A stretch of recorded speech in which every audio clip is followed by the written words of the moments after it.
નમસ્તે વિદ્યાર્થી મિત્રો, વેટ ડિજિટલ એજ્યુકેશનમાં હું ઋત્વી દેસાઈ આપ સૌનું હાર્દિક સ્વાગત કરું છું. વિદ્યાર્થી મિત્રો, ધોરણ 6 વિષય સામાજિક વિજ્ઞાન, ચેપ્ટર નંબર 10 પૃથ્વીના આવરણો, જેમાં આગળના વિડીયોમાં આપણે પૃથ્વીના આવરણો કેવી રીતે અસ્તિત્વમાં આવ્યા અને એનું પહેલું આવરણ મૃદાવરણ વિશેની માહિતી મેળવી. આ વિડીયોમાં આપણે જલાવરણ વિશેની માહિતી મેળવવાની છે. જળ એટલે સમુદ્ર છે, નદીઓ છે, સરોવરો છે. આજે તમને ચિત્ર દેખાય છે એ બધું જ પાણી એટલે પ્રવાહી પદાર્થ, પાણી બધું જ જલાવરણમાં આવશે. ઝરણા, તળાવ, કૂવાથી માંડી લો, કૂવા, બોરિંગ, તળાવ, સરોવરો, નદીઓ, ઝરણાઓ, સમુદ્ર, આ બધી જ વસ્તુ જલાવરણમાં આવશે. અને 29% જેટલો ભાગ મૃદાવરણનો છે, બાકી પૃથ્વી સપાટીનો 71% જેટલો ભાગ છે એ જલાવરણનો છે.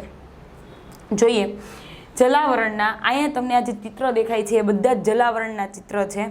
જેમાં શું થયા કરે સતત, તો કે જલાવરણનું મતલબ કે સૂર્યની ગરમી પડે, આમાંથી જ પાણીનું વરાળ સ્વરૂપે બાષ્પીભવન એટલે વરાળ સ્વરૂપે ઉપર જાય, એના વાદળો બંધાય અને એનું એ જ પાણી પાછું નીચે આવે. એટલે આ ચક્ર છે એ સતત શું થયા રાખે છે, ચાલુ કર્યા એટલે કે ફેરા રાખે છે.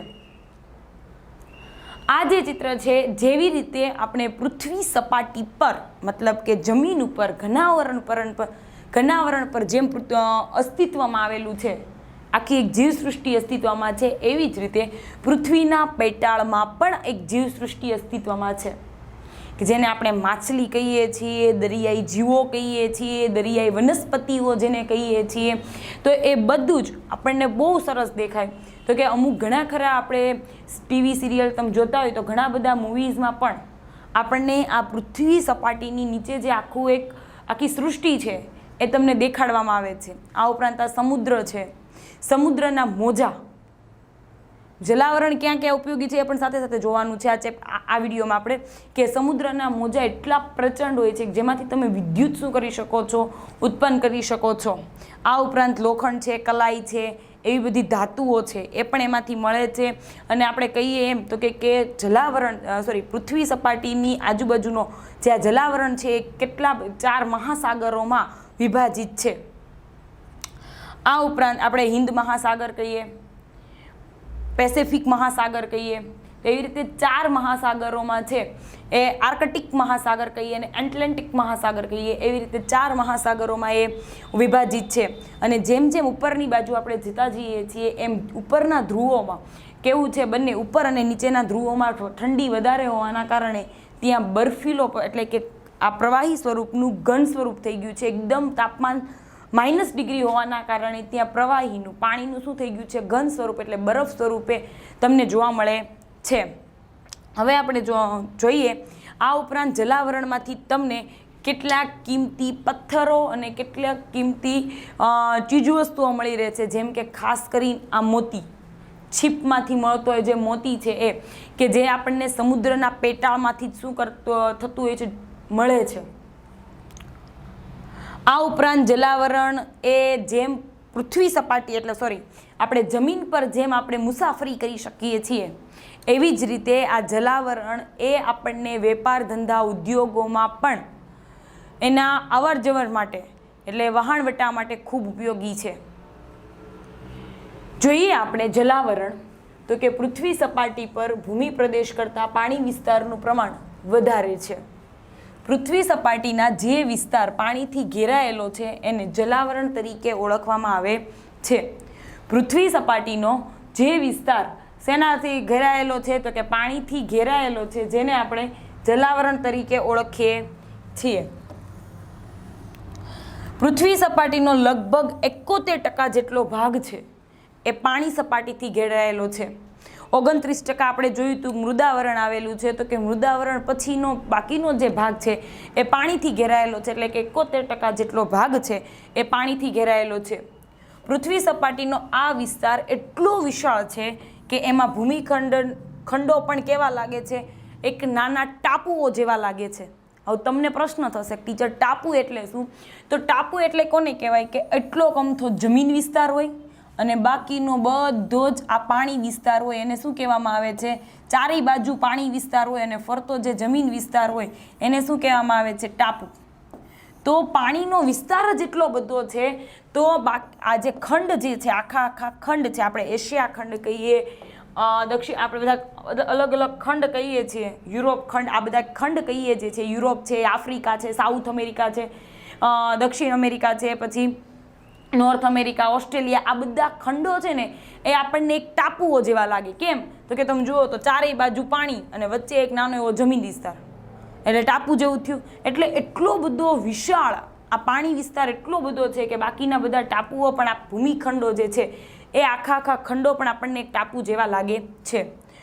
પૃથ્વી પરના વિશાળ જળરાશિ ધરાવતા ભાગને મહાસાગરો તરીકે ઓળખવામાં આવે છે. આ વિશાળ, આ બધા જે આ મોટા મોટા જે તમે જોવો છો એને મહાસાગર તરીકે ઓળખવામાં આવે છે. એટલે જે જળરાશિ, તમને જે જળ દેખાય છે, નકરું પ્રવાહી દેખાય છે, એને મહાસાગર તરીકે ઓળખવામાં આવે છે. પહેલું ક્રમશઃ જોઈએ પેસિફિક મહાસાગર, એટલાન્ટિક મહાસાગર, હિન્દ મહાસાગર અને આર્કટિક મહાસાગર. ચાર મહાસાગર, પેસિફિક, એટલાન્ટિક, હિન્દ અને આર્કટિક મહાસાગર આવેલા. ચાર મહાસાગર એ રીતે જાણીતા છે. પૃથ્વી પરના મહાસાગરો ખૂબ વિશાળ અને ઊંડા પણ એટલા છે, મોટા પણ એટલા છે અને સાથે સાથે ઊંડા પણ એટલા છે.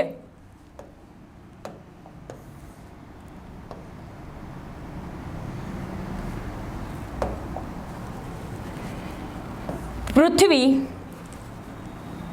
પરના મહાસાગરો વિશાળ અને ઊંડા છે. તેના તળિયે 10 થી 11 કિમી જેટલી વિશાળ અને ઊંડી શું છે? ખાઈઓ છે. મતલબ ખાઈ એટલે કે ઊંડાણવાળો વિસ્તાર છે.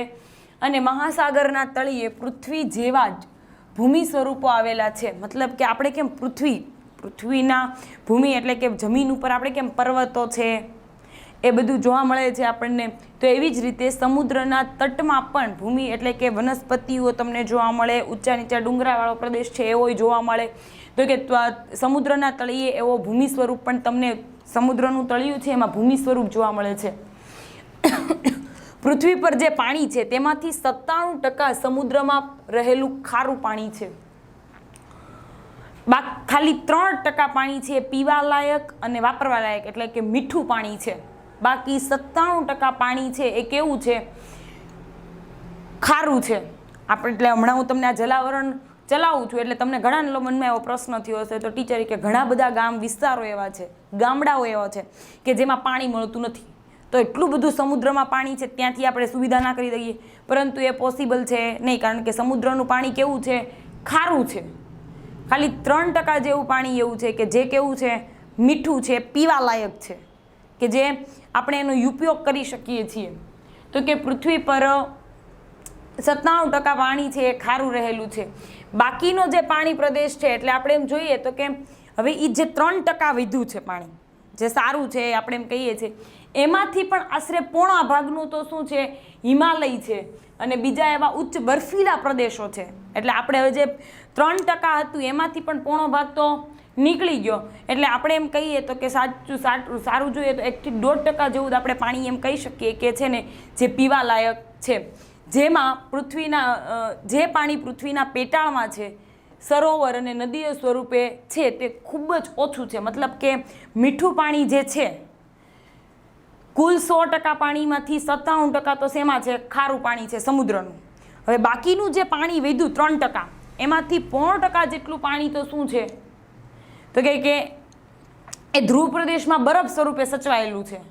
તો બાકીનું જે પાણી વધ્યું એ સાવ થોડોક ભાગ આપણે કહીએ તો કે એ આપણને પીવા લાયક છે, આપણે વાપરવા લાયક પાણી છે. જે મીઠું પાણી છે એ પાછા પૃથ્વીના પેટાળમાં છે. એટલે કે આપણને ખબર છે, તમને એમ થાય કે ટીચર પેટાળમાં કેવી રીતે?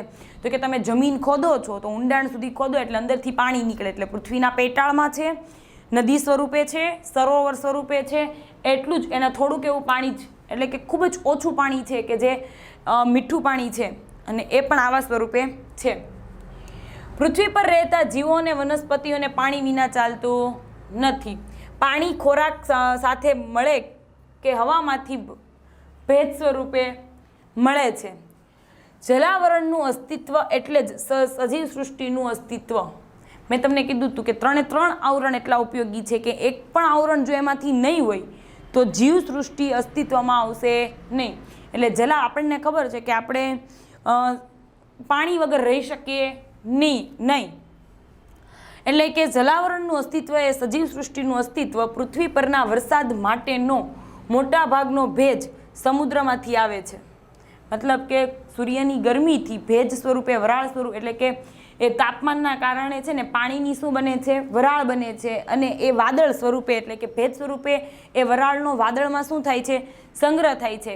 અને એ મોટા ભાગનો ભેજ એ સમુદ્રમાંથી આવે છે, કારણ કે સૌથી વધારે વિશાળ પ્રમાણમાં સમુદ્રો જ પથરાયેલા છે. એટલા માટે સમુદ્રના તળિયે કિંમતી ખનિજોનો જથ્થો પણ મળી આવે છે. આપણે આ ચિત્રમાં જોયું કે સમુદ્રના તળિયેથી કિંમતી ખનિજોનો જથ્થો પણ મળી આવે છે. આ ઉપરાંત સમુદ્રના પાણીઓમાંથી આપણે આગિયાઓ જેને કહીએ છીએ કે જે શું કરે છે? મીઠું પકવે છે.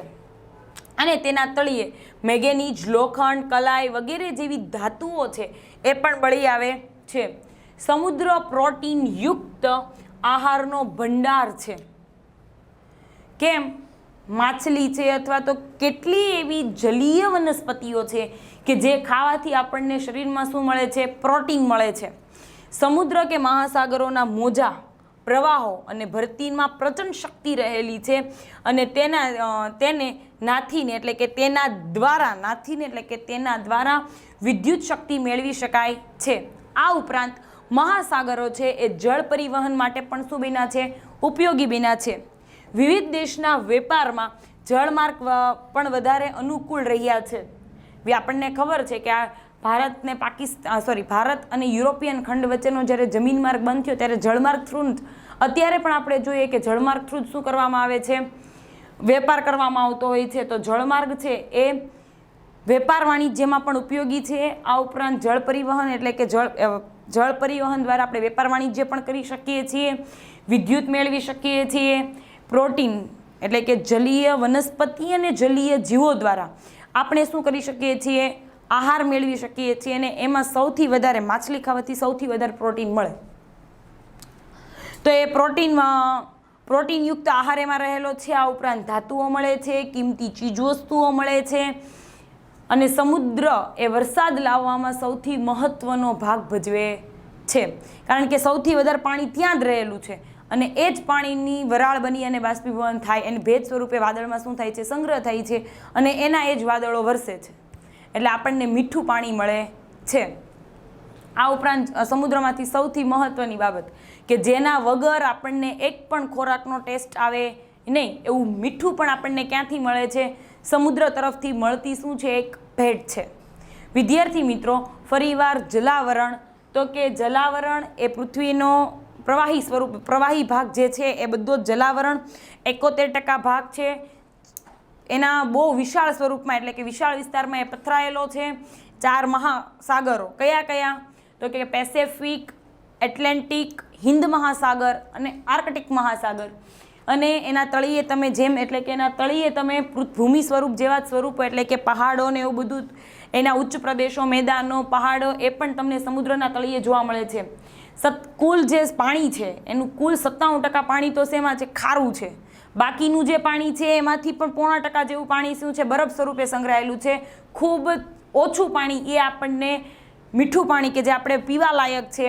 અને એ પણ કયા સ્વરૂપે સંગ્રહાયેલું છે? તો કે પૃથ્વીના પેટાળમાં સંગ્રહાયેલું છે, સરોવરમાં સંગ્રહાયેલું છે અને નદીઓ દ્વારા એ સ્વરૂપે આપણને મળે છે. આ ઉપરાંત સમુદ્ર એટલે કે જલાવરણની ઉપયોગિતા શું છે? તો કે એક તો એ વરસાદ લાવવામાં સૌથી મહત્વનો ભાગ ભજવે. બીજું કે એના તળિયેથી આપણને ખનિજો મળે છે. આ ઉપરાંત ત્રીજું મીઠું મળે છે.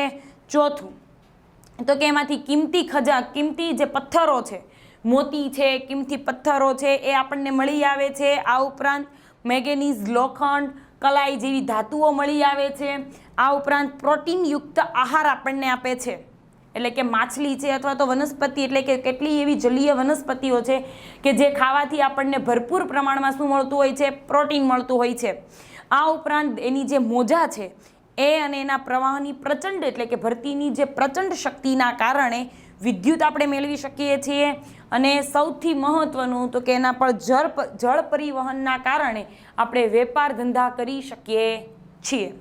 વિદ્યાર્થી મિત્રો, આ વિડીયોમાં આપણે અહીં સુધી રાખીએ. આના પછીનું આવરણ છે વાતાવરણ અને એના પછી છે જીવાવરણ. એની માહિતી પછીના વિડીયોમાં મેળવીશું. Thank you.